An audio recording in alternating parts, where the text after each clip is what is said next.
Okay, we are going to continue reading from If You Traveled West in a Covered Wagon. This chapter is called How Would You Cross Rivers When There Were No Bridges? It wasn't easy crossing rivers back in the 1840s. The covered wagon started west from towns on the Missouri River.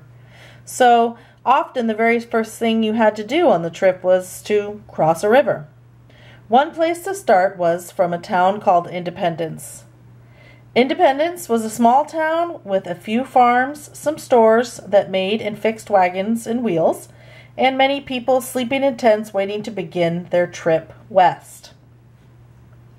Large flat boats called scows would take the wagons across the Missouri River. But the horses, cows, and oxen had to swim across because they couldn't fit on the scows. The covered wagons had blocks of wood placed in front and in back of its wheels so that it wouldn't roll off the scow. I'm going to show you what independent back here. Okay. Independence is right here. It's kind of at the beginning of the trip. And it looks like there's the river right there.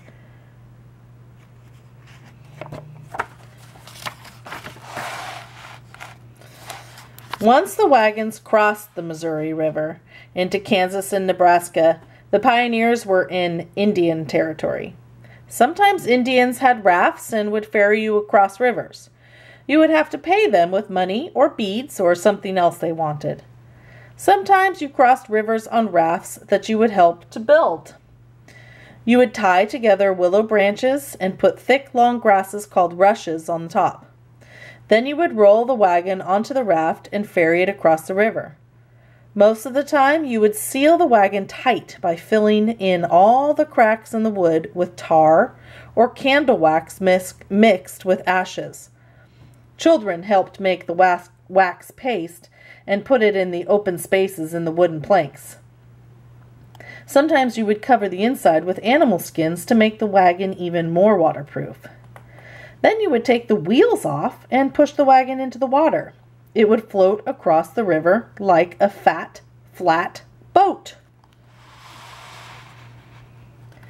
Children usually rode inside the wagon. 2 or 3 men also rode inside and steered the wagon with long poles. Others would ride horses into the water and try to steer the wagon from the outside. It could take over an hour to get across a river this way. If there were a lot of wagons in your wagon train, it sometimes took 5 days for everybody to get across. Sometimes wagons tipped over and everything inside was lost in the river. And sometimes the river flowed so fast that a wagon was dragged away and you couldn't catch it. If that happened, you and your family would probably ride with other families in the wagon train.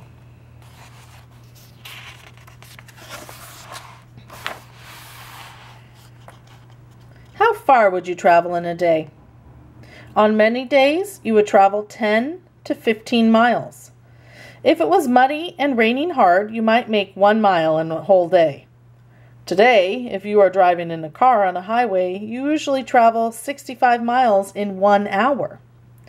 In a covered wagon, it might take you 6 or even 7 days to go as far as you can go today in 1 hour.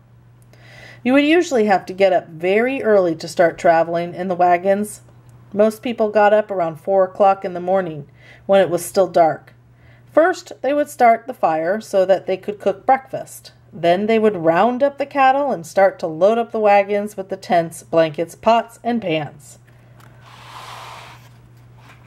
The wagons would start moving by 7 o'clock in the morning and travel until lunchtime. Then you would rest for an hour or 2.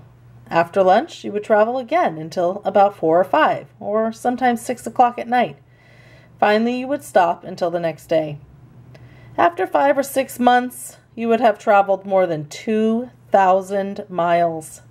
Today, that would take about 3 or 4 days in a car and 3 or 4 hours in an airplane. Would you ride in the wagon for the whole trip? No. In fact, you probably wouldn't ride for even most of the way. If you ever had a chance to ride in a covered wagon for more than an hour, you would know why. Too bumpy. There were no smooth highways or roads back in the 1840s. Sometimes you made your own trail by being the first wagon to go over a piece of ground. Other times you rode in the ruts made by other wagon wheels. You could feel every bump when you sat in the wagon. There were no cushioned seats, just wooden boards covered with a few blankets. Much of the time you would walk next to the wagon. The wagons traveled very slowly, so you could easily keep up with them. When your feet got very tired, then you might climb up and ride for a while. And sometimes you might want to ride in the wagon just to get the view from high up. You think you guys can walk 2,000 miles? It's a lot of walking. The driver would often walk alongside the oxen. They didn't use reins. They would shout and sometimes use a whip. But you wouldn't hit the animals. You would just crack the whip over their heads to make them go the way you wanted. What were the dangers and difficulties of the trip? One of the biggest problems was mud. Sometimes it would rain for days on the prairies, and then there would be mud, and more mud. You could sink right up to your knees in mud. And if you could sink, so could the oxen, cows, and horses. When the sun came out, most of the mud would dry up in a few hours. Sometimes, though, the wagon wheels would still be stuck. Then the children would help gather long grasses. You would lay them across the ground in front of the wagon wheels. Then the oxen would pull from the front and people would push from behind. The wheels would turn onto the grass and slowly come up out of the mud. Kind of what you would do if you got stuck in the snow. The opposite problem is when the ground is too dry. Then there would be dust. So much dust that it would get in your eyes. Your mother's eyes, your father's eyes, and the cattle's eyes. The dust would be so thick that you could hardly see your hands in front of your face. When that happened, sometimes you had to stop traveling because you couldn't see the trail at all. Most of the time, though, you just kept going anyway and hoped you were going the right way.